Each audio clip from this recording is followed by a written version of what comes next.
Je voudrais tout d'abord vous faire partager une conviction de femme. Je m'excuse de le faire devant cette assemblée presque exclusivement composée d'hommes. Aucune femme ne recourt de gaieté de cœur à l'avortement. Il suffit d'écouter les femmes. Le nazisme est venu par les voies démocratiques et que c'est parce qu'on a laissé se répandre certaines idées, parce qu'on n'a pas su dénoncer le mal, qu'ensuite il est devenu le mal absolu.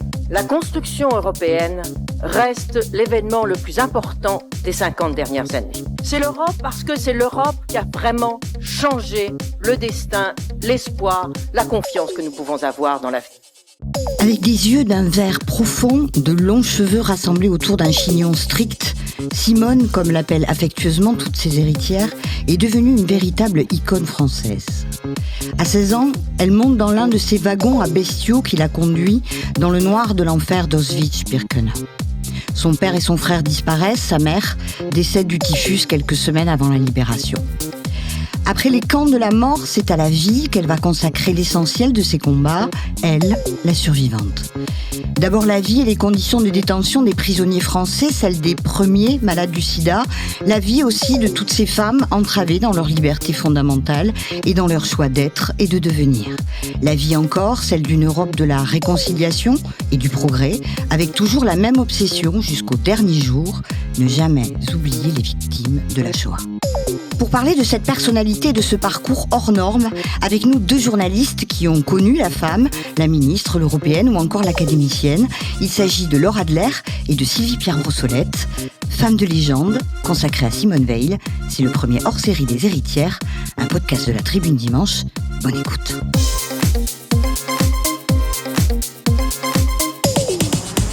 Bonjour Laure Adler. Bonjour Sylvie Pierre-Brossolette. Merci infiniment d'être avec nous, d'avoir accepté cette invitation pour ce tout premier hors-série du podcast Les Héritières que nous avons voulu consacrer aux femmes de légende. Et pour démarrer, nous avons voulu parler de Simone Veil. Alors vous êtes toutes les deux journalistes et féministes. Laure, vous êtes essayiste et productrice de radio et de télévision. Sylvie, vous avez présidé le Haut Conseil à l'égalité entre les femmes et les hommes. Vous avez rencontré Simone Veil.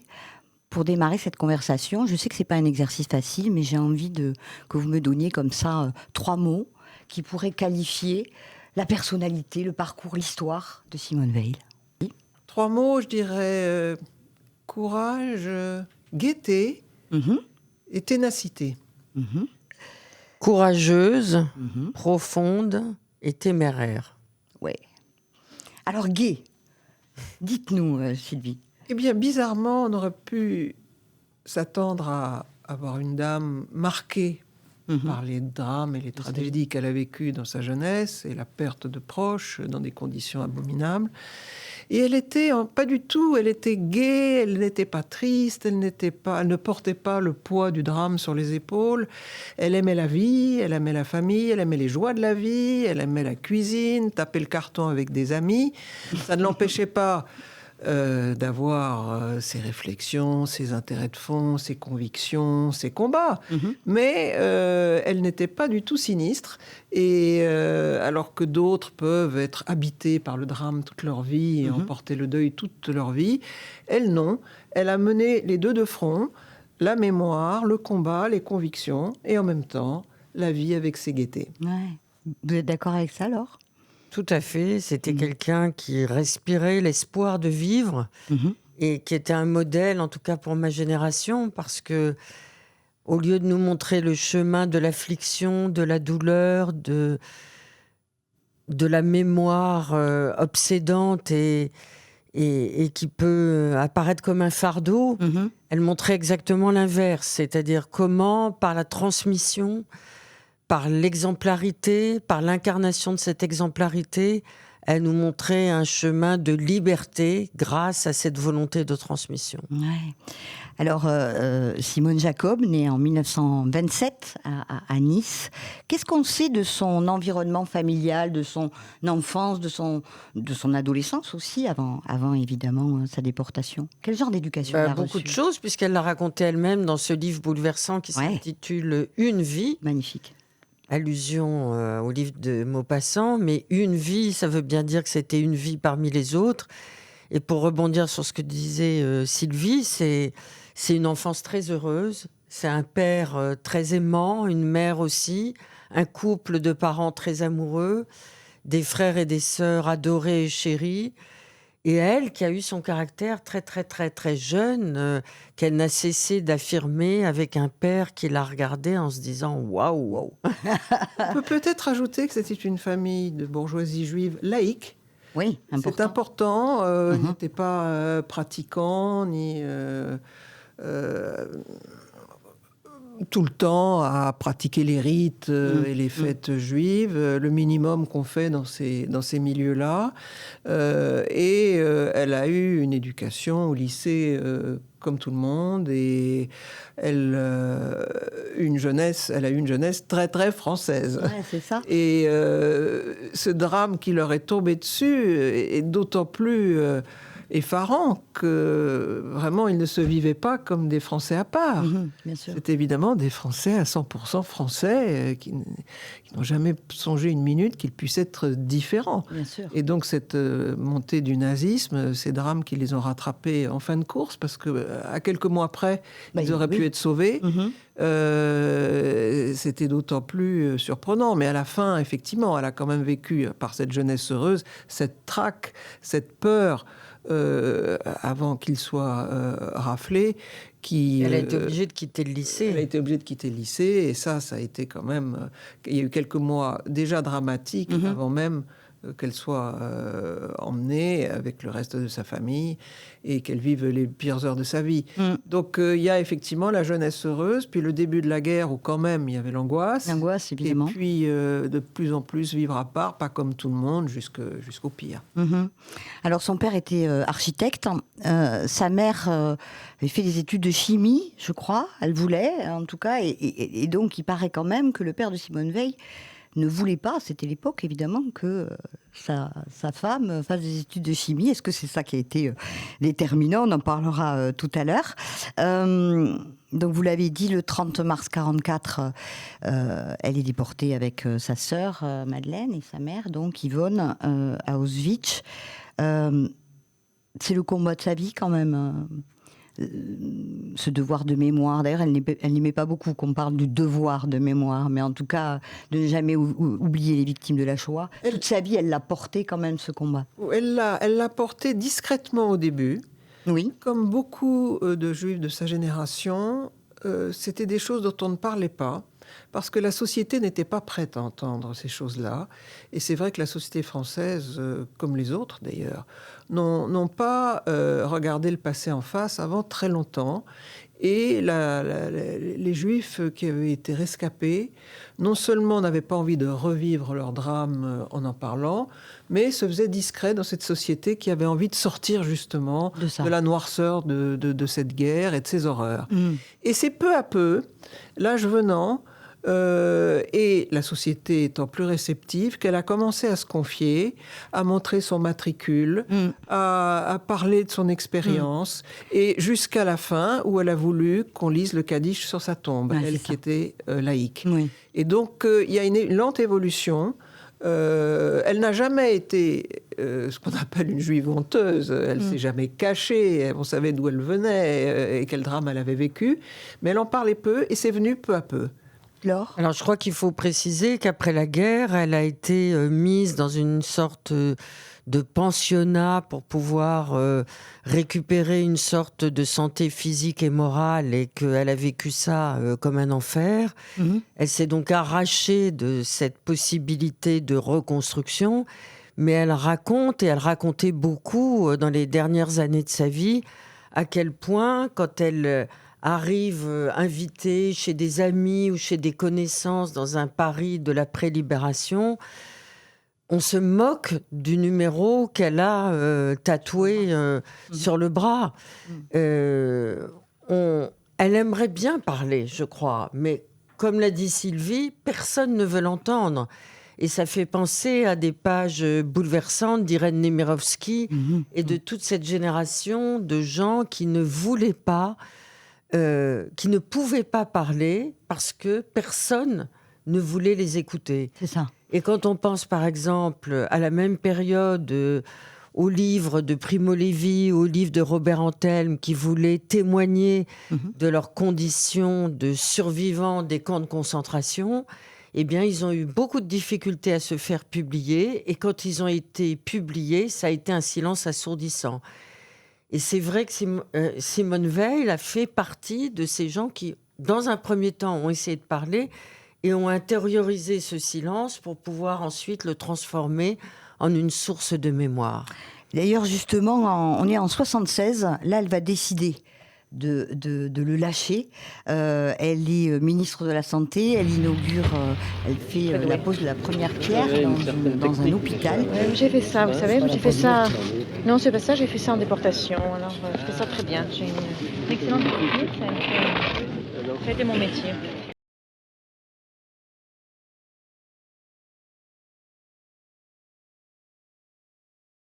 C'est incroyable. Quel humour. Incroyable. Non, mais qu'est-ce que ça dit d'elle? L'humour. Elle est en tailleur Chanel avec son petit sac, avec un regard quand même assez dur, qu'est-ce que ça dit d'elle, ces images? Elle est incroyable, c'est une résiliente.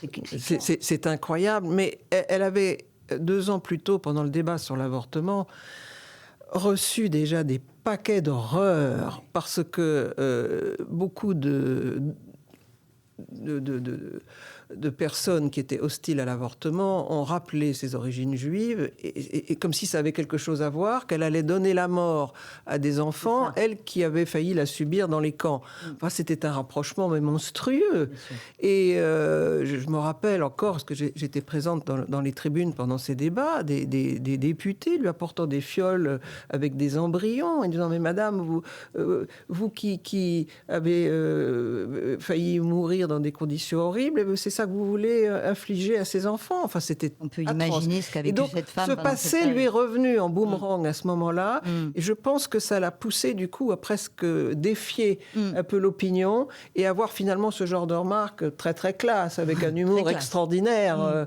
Et dire, bon, maintenant, j'assume. Et d'ailleurs, la violence qu'elle a subie s'est transformée en une arme de guerre chez elle et un côté guerriera chez Simone Veil. Ouais, c'est ça. Et puis Elle d'ailleurs, se laisse jamais avoir par ses opposants, par ses détracteurs, et elle avance toujours sur ce chemin d'espérance, de transmission de ses propres valeurs humanistes. C'est pour ça qu'elle reste une icône, je trouve, aujourd'hui.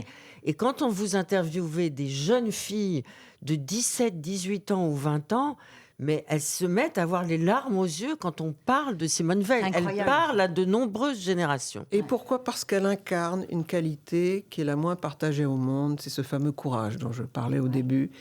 Et c'est vrai qu'on peut être belle, on peut être intelligente, on peut être cultivée, on peut être sympathique, on peut être drôle. Ça, ce sont des qualités facilement partagées. Le courage, il faut le prouver. Surtout pour une femme, est-ce qu'on peut le dire? Il faut savoir avec un caractère, et elle n'a jamais manqué de caractère. C'est peut-être ce qui l'a sauvée d'ailleurs dans les camps. Elle a tenu grâce à ce caractère d'acier. Et après, elle était debout, une femme debout. Elle n'a jamais plié. Et ce courage, on impose à toutes ces générations qui se disent, nous, on a bien de la chance, on a vécu dans un cocon, on n'a pas eu ces drames. Et elle a su s'opposer non seulement aux horreurs de la déportation, mais après à tous les ennemis qu'elle a pu rencontrer, toujours avec une classe folle, un sens de la répartie. Elle a opposé sa dignité et sa force intérieure à tous ceux qui voulaient la battre. Et c'est vrai que ça, c'est émouvant, et on se dit, est-ce que j'en aurais fait autant? Est-ce que j'aurais été à la hauteur? Vous êtes d'accord, Laure? C'est-à-dire qu'il y a quelque chose d'exceptionnel dans son itinéraire, je crois, c'est que les combats qu'elle a menés, et qui sont nombreux, l'Europe, on va y venir tout à l'heure dans sa vie politique, la mémoire de la transmission de la Shoah, et puis l'avortement, ça fait quand même 3 causes absolument exceptionnelles et qui méritent à elles seules une vie. Elle a cumulé, c'est-à-dire que elle a empilé ses causes pour en faire une seule, qu'elle a incarnée personnellement, au prix d'un courage politique absolument exceptionnel, puisque on y reviendra peut-être, mais ses tendres amis de la droite n'ont pas toujours été très sympathiques avec elle. C'est le moins Et qu'on elle a puisse dire. été quelquefois sacrifiée sur l'autel de la notoriété qu'elle incarnait. Donc on l'a utilisée, puis ensuite on l'a laissée tomber, etc. Mais elle a continué sur ce chemin de ces valeurs qu'elle incarne, et qu'elle incarne, j'en parle au présent encore aujourd'hui, parce que quand vous citez ce nom, tout de suite, il y a le regard, il y a l'allure, et il y a le désir de vérité, et de dire sa vérité. Alors, de retour des camps, elle rencontre son mari, Antoine Veil. Et lors d'une interview, d'ailleurs, d'une de vos interviews, Laure, elle parle de ce clan. Elle a recréé un clan familial, elle a 3 fils. Simone Veil, c'était aussi ça, la femme de clan, de famille, très attachée au sien, c'est ça ? Elle avait le culte du modèle bourgeois, ce qu'elle avait connu, elle, dans son enfance. Elle l'a reproduit, c'était un modèle heureux pour elle. Et non seulement elle a eu ses 3 fils qu'elle adorait, mais elle adorait ses belles-filles, ses petites-filles et ses petits-fils. Mais elle adorait aller faire des courses avec ses petites-filles. Il y avait le déjeuner du dimanche qui réunissait tout le monde. C'était... la patriarche ou la matriarche, on devrait dire, et elle adorait cette vie familiale qui comptait énormément pour elle. Et alors, ce qui est drôle, c'est que son mari, c'est lui qui voulait faire de la politique. Ah oui. Et il avait fondé sous la 4e République, puis sous la 5e, un petit club qui s'appelait le Club Vauban, mais c'est lui qui menait les choses, et sa femme était là parce que c'était sa femme, mais c'est lui qui menait les opérations. Mais il faisait ça aussi en famille, même la politique en famille. Mais ça ne s'est pas terminé comment lui espérait. C'est elle qui est devenue ministre et pas lui, et il en a beaucoup souffert. Et alors elle a dû vraiment Il l'a même empêché, il faut dire la vérité. Oui. Il l'a même empêché. Elle voulait être avocate, il lui a dit non, niet, pas possible. Ça, sur la vie professionnelle, il était très macho. Il voulait pas qu'elle soit super macho. On est d'accord. Et c'est pour ça qu'elle a choisi la magistrature. Voilà, et il lui a permis de passer le concours de la magistrature, mais avocate, c'était déjà un petit peu... Et qui va s'occuper des enfants? Non, ça c'était... Mais elle aimait beaucoup la famille, elle en parlait avec une grande chaleur, et c'était pour elle une grande force. Dans tous les combats et les attaques qu'elle a pu subir, elle avait cette protection familiale qui était très importante pour elle. Ouais. Elle devient magistrate, donc, et Simone Veil, c'est un peu, évidemment, une pionnière, une première même, puisqu'elle va être la première femme à présider le Conseil supérieur de la magistrature. Son premier combat, elle y a passé du temps, c'est les conditions de détention des prisonniers. Elle était très attachée à ça. Et des prisonnières. Bien sûr. Quand je dis des prisonniers au sens générique, Charles. Non, mais elle a eu une action spécifique, oui, quand elle était responsable à la justice pour obtenir des possibilités de protection minimale de certaines femmes. Et je pense à Djamila Boupacha, qui, pendant la guerre d'Algérie, a été arrêtée, comme vous le savez, et mise dans des conditions de détention extrêmement difficiles. C'était pas sa famille politique. N'empêche qu'elle a pris un avion, elle s'est déplacée en Algérie et elle a exigé que les femmes qui étaient accusées de collaboration et de complicité avec le FLN, comme Djamila Boupacha, puissent bénéficier de droits élémentaires de la justice.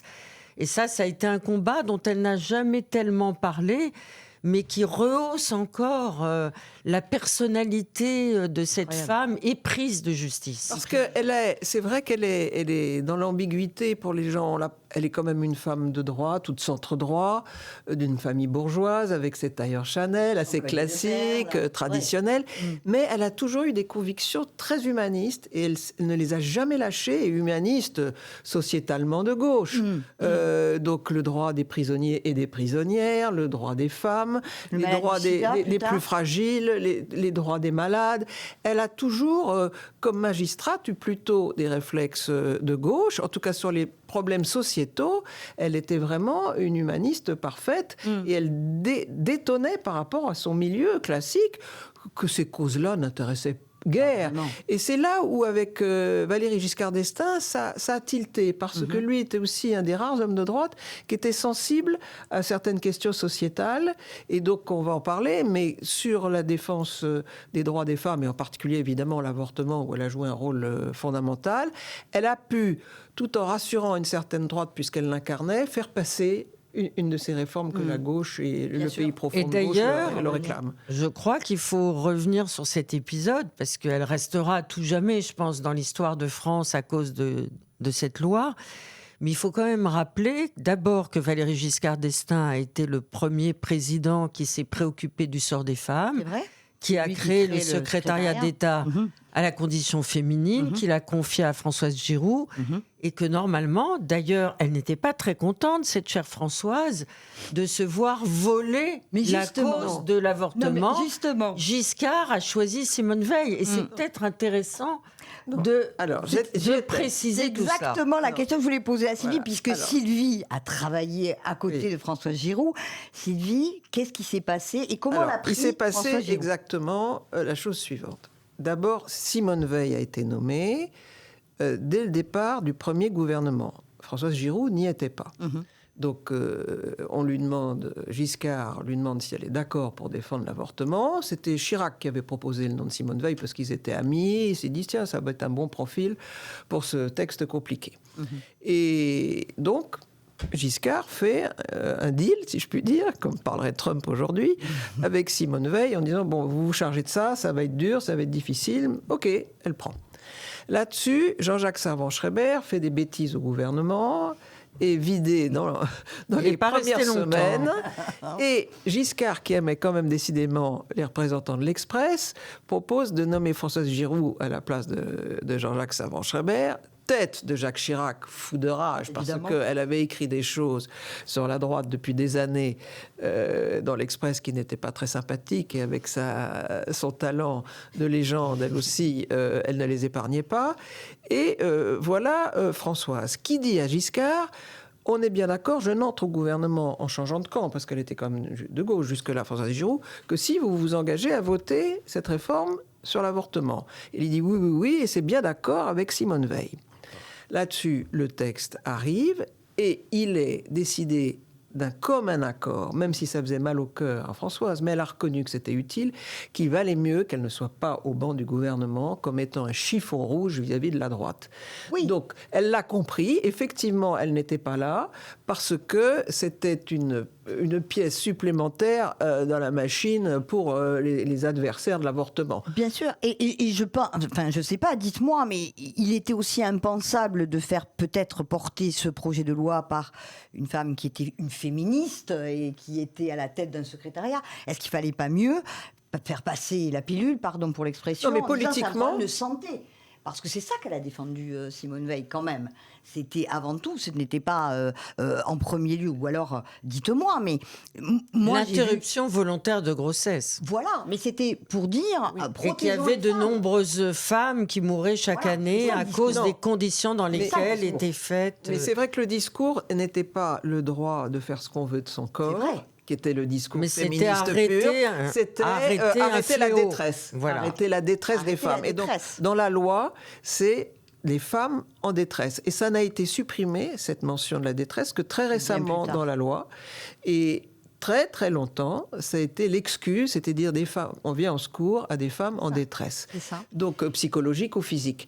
Et donc, il y a eu d'ailleurs d'autres concessions faites à la droite pour pouvoir passer ce texte. C'était pas remboursé à l'époque. Il y avait des conditions assez drastiques. Il fallait voir 36 médecins. Enfin, c'était très encadré, mais c'est passé. Et d'ailleurs, grâce à la gauche, parce que et dans quelles conditions de violence horrible. Ça, je crois qu'il faut pas du tout les oublier, parce qu'on vit dans un climat, dans certains pays européens, y compris en ce moment aux États-Unis, bien sûr, où les choses recommencent. Bien sûr. C'était inimaginable d'avoir traversé cette épreuve qui était une épreuve morale, politique, intellectuelle, juridique, féministe, etc.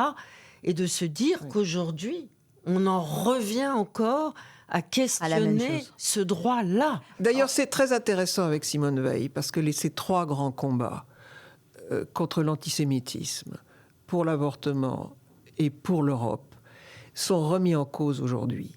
C'est incroyable de voir l'actualité de cette femme. On a envie de dire Simone revient. L'antisémitisme qui atteint des niveaux inégalés depuis la Seconde Guerre mondiale.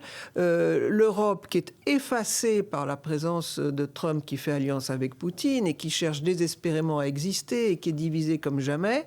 Et ce combat pour l'avortement qui est remis en cause dans des démocraties, que ce soit les États-Unis, on l'a vu, mais même dans certains pays démocratiques en Europe, c'est donc une catastrophe. Et on a envie de dire, mais Dieu sait pourquoi est-ce que l'histoire recommence. Il faudrait vraiment qu'elle revienne faire la leçon à ces cerveaux en train de partir du mauvais côté. Je propose qu'on écoute quand même un extrait du discours de Simone Veil à l'Assemblée nationale à cette occasion. Je voudrais tout d'abord vous faire partager une conviction de femme. Je m'excuse de le faire devant cette assemblée presque exclusivement composée d'hommes. Aucune femme ne recourt de gaieté de cœur à l'avortement. Il suffit d'écouter les femmes. C'est toujours un drame.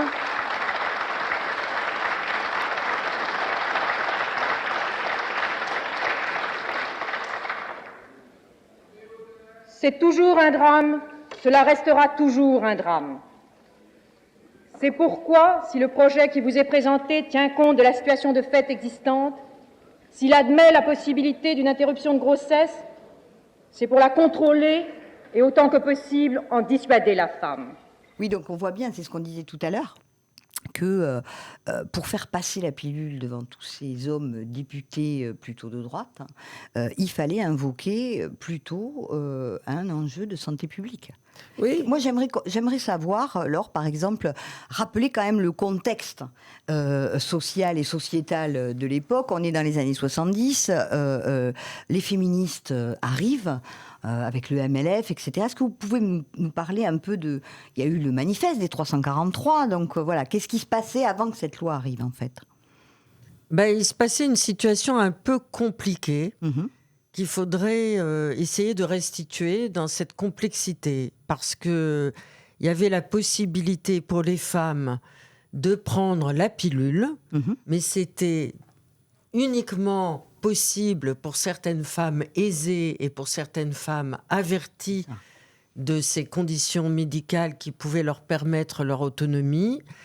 Et puis est arrivé dans la constellation de 68, et à cause du machisme de certains d'extrême gauche, l'apparition du MLF, mais le MLF aussi s'inscrivait dans un contexte international d'une indépendance des femmes en tant que femmes qui étaient capables de se réunir politiquement, qui étaient capables de trouver des thématiques de combat, et avec une sorte d'impératif de liberté, et de liberté de leur intimité, et de liberté aussi de leur propre corps. L'intime devenait au centre, et l'appartenance, nos corps, nous-mêmes. C'est ce que nous allions scander tous les dimanches matins dans les marchés de Paris, et c'est ce que nous essayions de travailler dans des thématiques à l'intérieur des mouvements de libération de la femme. Et donc, la possibilité pour Simone Veil de pouvoir juridiquement inscrire, elle le dit elle-même à un moment, de dissuader, elle dit, de dissuader les femmes de ne pas se rendre par panique, par désespoir, par pauvreté, par fragilité, par manque de connaissances, dans des abattoirs, j'allais dire, avec des femmes qui, avec des aiguilles à tricot, pouvaient rendre... les femmes définitivement infirmes. Donc, il s'agissait d'arrêter cette problématique-là, mais il y avait, grâce à l'élan du MLF et des autres mouvements féministes de la société, une autonomisation de la condition des femmes à laquelle Françoise Giroud et Sylvie ont contribué. Parce que tout ça s'est passé dans une période assez bénie sur le plan sociétal et sur le plan de l'accompagnement de l'évolution du statut, ce que ça voulait dire une femme. Parce que la femme on était juridiquement terriblement incapable. Mais on était complètement en retard. Donc, si vous voulez, l'explosion a eu lieu à plein de niveaux Parce différents. qu'on est arrivé avec Françoise Giroud, donc ce secrétaire d'État à la condition féminine, on n'oserait plus jamais vous rendez comme ça. Vous voyez déjà l'évolution. mais quand on sait le boulot qui a été fait... Mais d'où on partait Il y avait donc, comme dit Laure, la contraception était à peine répandue, parce qu'elle était très encadrée, pas remboursée. Donc, il n'y avait ni contraception, ni avortement, ni divorce. Le divorce aussi, il fallait que ça soit pour faute. Enfin, c'était incroyable. La condition des femmes qui étaient coincées quelquefois avec un bonhomme qui leur faisait enfant sur enfant, sans autonomie financière, Pourtant, on est pas sans 68. possibilité. Mais non, elles n'avaient pas le droit à leur carnet de elles n'avaient chèques pas leur droit à leur carnet de chèques. Enfin, c'était incroyable. La dépendance, on n'arrive même plus à imaginer aujourd'hui, alors qu'il reste encore des combats à mener pour les femmes, mais on n'arrive même pas à imaginer ce que c'était à l'époque, la dépendance des femmes. Et donc, quand on a fait avec Françoise Giroud les 100 mesures pour les femmes, je les ai relus, je relis quelquefois ce petit bouquin parce qu'on l'a édité, mais ça paraît à des années-lumière, parce que effectivement, depuis, les femmes ont conquis quand même beaucoup de droits. C'est toujours pas encore assez, mais on ne parlait même pas des violences faites aux femmes à l'époque, tellement la base de la base, c'était déjà de ne pas avoir des enfants non désirés. C'était déjà le minimum. Alors vous pensez bien qu'un mari qui vous filait 3 claques, c'était pas le problème.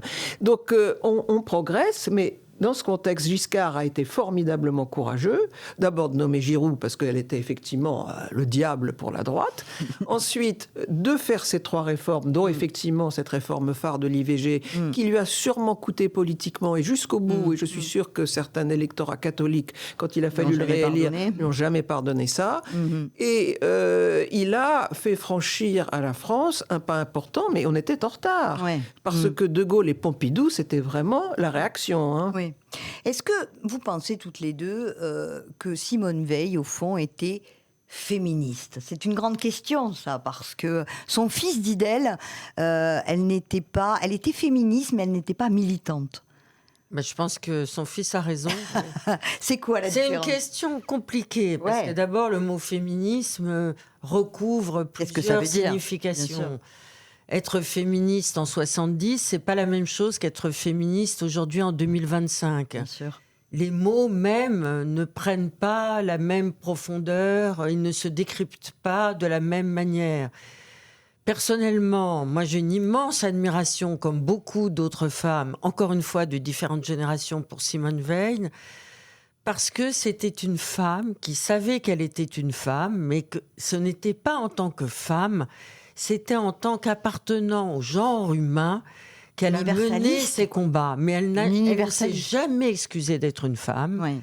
Je pense, elle le dit elle-même d'ailleurs dans son autobiographie à plusieurs reprises, c'est parce que c'était une femme qu'elle a été nommée à certains postes, etc. Parce qu'il fallait bien une femme dans le tableau, dans cette société hyper machiste. Donc elle a profité de la singularité de cette très petite armada de femmes qui défendaient les droits des femmes. Je ne pense pas qu'elle était féministe au sens d'un militantisme, mais en même temps, elle respirait la liberté d'être une femme. Elle était en fait une féministe malgré elle. Elle était un peu, je dirais que c'était une féministe de conviction, pas de manifestation. Elle trouvait tellement normal d'avoir des droits qu'elle n'avait même pas besoin de les exprimer. Alors quand elle a eu l'occasion de mettre toute son énergie, sa volonté et son talent au service d'une cause, elle l'a fait quand on lui a demandé pour l'avortement. Mais elle ne serait pas allée d'elle-même dans les manifestations. Elle n'a pas théorisé non plus le féminisme, comme le font les féministes d'aujourd'hui, avec beaucoup de littérature, de pensée qui remonte à des siècles. Donc c'était pas une femme théorique, c'était pas une femme de concept, c'était une femme qui vivait dans sa chair et dans son affectivité, dans son humanité, toutes les injustices qui pouvaient arriver aux uns et aux autres, et les injustices faites aux femmes, c'était aussi terrible que les injustices faites aux hommes, et il fallait les réparer. Bien sûr. Et je pense qu'elle a vécu ce qu'on peut appeler quand même une forme de féminisme comme ça. Elle a fait d'abord, en tout cas, beaucoup plus pour les femmes que beaucoup de féministes n'ont jamais fait, parce qu'elle avait ce sens du pragmatisme, du combat, et que du coup, elle a pu occuper des postes où elle s'est rendue très utile. Et en plus, demeure une icône féministe. Elle demeure une icône féministe. Voilà, c'est drôle pour cette femme quand même qui incarne une certaine droite et une certaine bourgeoisie. Eh bien, elle a eu un tel apport que les féministes d'aujourd'hui, qui sont souvent plus à gauche qu'à droite, et tout le monde est d'accord. Tous les mouvements féministes sont d'accord autour de la personnalité de Simone, ce qui est quand même assez exceptionnel quand on voit.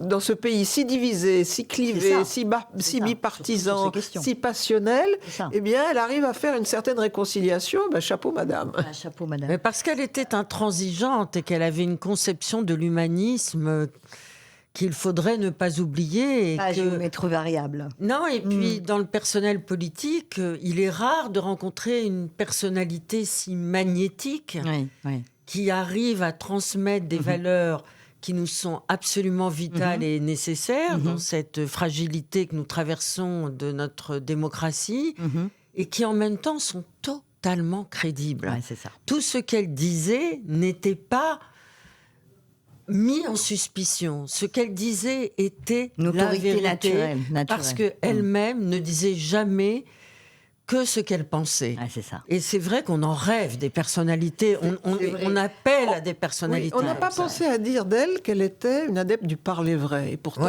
c'est vrai. Rocard l'a été, mais elle aussi. Et on n'a jamais dit qu'elle l'a théorisé en politique, parce que c'était juste sa nature. C'est ça. Et c'est vrai qu'elle était peut-être d'extrême centre. Parce que elle était, mais avec un caractère quelquefois difficile. On l'a connue pas toujours commode. Mais elle ne changeait pas d'avis. Elle était têtue comme une mule, et quand elle était sûre de défendre une bonne cause, elle allait jusqu'au bout. Oui. Il y a Simone Veil aussi, l'européenne. Là aussi, première femme à présider le Parlement européen, toujours avec... Là aussi, un discours d'anthologie, à apprendre par cœur le discours. C'est ça. Avec, Et quel symbole pour la réunification franco-allemande. Et on ne pouvait pas trouver meilleur symbole que de dire, voilà, l'Allemagne et la France sont réunifiées. L'Allemagne qui a fait des horreurs et dont... l'Allemagne nazie qui a fait des horreurs dont Simone Veil a été évidemment une des victimes comme sa famille. Si Simone Veil arrive à pardonner, à passer par-dessus et à dire il faut faire l'union, il faut être amis, il faut être ensemble, alors là, c'est irrésistible. C'est incroyable. C'était un symbole fantastique. Et puis toujours dans la réparation, la reconstruction, c'est vrai que c'était incroyable. Le destin de cette femme aussi, c'est, vous l'avez évoqué tout à l'heure Sylvie, c'est cette succession de drames quand même qui a jalonné sa vie. Évidemment, toute sa famille pendant la Shoah. Et puis elle a perdu sa sœur très peu de temps après la libération, en 1952, qui meurt dans un accident de voiture. Elle perd son mari et elle perd un fils d'une attaque cardiaque. Et elle dira une phrase qui est terrible. J'ai commencé ma vie dans l'horreur, je la termine dans le désespoir. Incroyable. Oui, mais elle avait des jolies formules. Là aussi, malgré elle ne cherchait pas à faire de l'esbrouf et à montrer son talent et faire des grands discours éloquents. Mais ça jaillissait et c'était vrai. Et perdre un enfant, je pense qu'effectivement, beaucoup de monde dira que c'est peut-être une des choses les pires qui puissent arriver. Et donc, ça lui est arrivé aussi. Il ne manquait plus que ça pour compléter, comme vous dites, la panoplie des malheurs qui ont pu la toucher. Mais en restant toujours très digne, malgré ce deuil, je l'ai vue après, et la vie a continué, elle a continué à assumer. Elle s'est retirée un petit peu de la vie. Elle s'est retirée, et puis après, la maladie a commencé, évidemment, à faire malheureusement son œuvre. Mais elle a toujours été très digne, et elle cherchait à grappiller des moments de joie dans la vie, et c'était encore chez ses petits-enfants qu'elle trouvait le plus de joie vers la fin. Je voudrais parler de l'amie. Simone Veil était une grande amie. Enfin, je veux dire, elle portait l'amitié comme une vertu. Et ça aussi, je pense, c'est très important pour souligner son caractère et la force de son caractère. Et elle avait des amis qu'elle avait rencontrés pendant les camps de concentration et auxquels elle est restée fidèle. Très fidèle.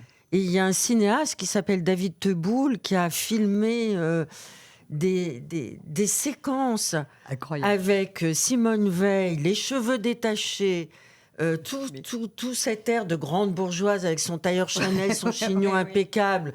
Teboul lui demande de lâcher le chignon. Elle s'installe sur un lit dans son appartement et elle discute avec ses copines des désirs et des plaisirs de la vie. Et là, la Simone amie, c'est vraiment une merveille aussi. Ouais, c'est ça. On arrive bientôt au terme de ce podcast. Elle entre à l'Académie française. Elle est là aussi l'une des rares femmes de l'Académie française. 15 ans après, ça n'a pas beaucoup changé. Est-ce qu'il faut mettre des quotas dans les académies françaises pour qu'il y ait plus de femmes, à votre avis ? Pourquoi pas ? Moi, je suis pour les quotas.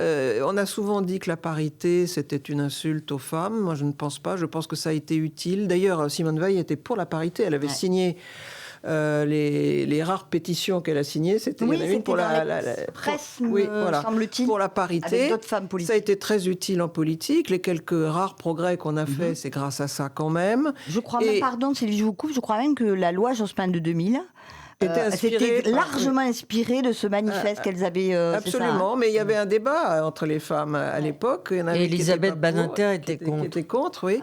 Pour les valeurs d'universalisme, bien sûr. On peut comprendre aussi. Bien sûr. Mais ça a fait progresser les choses, et que dans les académies, il y ait de la parité. Il serait peut-être temps que dans certaines académies très masculines, parce qu'à l'Institut, il y a plusieurs académies. Il y a de plus en plus de femmes. Mais il y a de plus en plus de femmes à la française, mais dans d'autres, il y en a beaucoup moins. Allez regarder. Oui, j'ai vu. Simone Veil repose aujourd'hui, évidemment, avec son mari au Panthéon. Là aussi, 5e femme à y rentrer. Une évidence pour vous, Simone Veil au Panthéon ? Ah bah oui.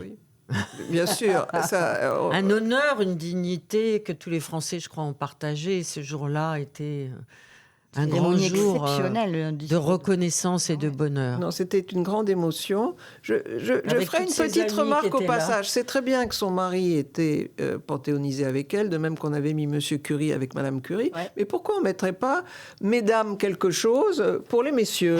Il n'y a que les dames qui ont droit d'avoir leur mari. Ouais, on devrait faire l'égalité. Voilà une idée. Et les dames ont généralement beaucoup fait pour les messieurs. Oui, absolument. Sans se mettre en avant. Donc elles ont bien droit au tombeau. Mais évidemment. Allez, on arrive au terme de ce podcast. Je voulais qu'on écoute, pour terminer, les mots de Simone Veil il y a une vingtaine d'années. Laure, vous les aviez repris dans un de vos podcasts sur France Inter qui s'appelait Simone Veil, le courage politique. On va les écouter. Je veux pas avoir un propos trop pessimiste. Mais il y a tout de même beaucoup de combats à mener.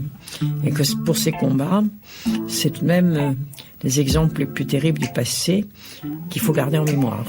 Il faut savoir que les choses vont très vite, que les engrenages mènent tout de suite très loin, et que surtout l'intolérance, la haine, le mépris, et surtout la mise au pilori de certaines populations pour telle ou telle raison ne peut que mener au désastre.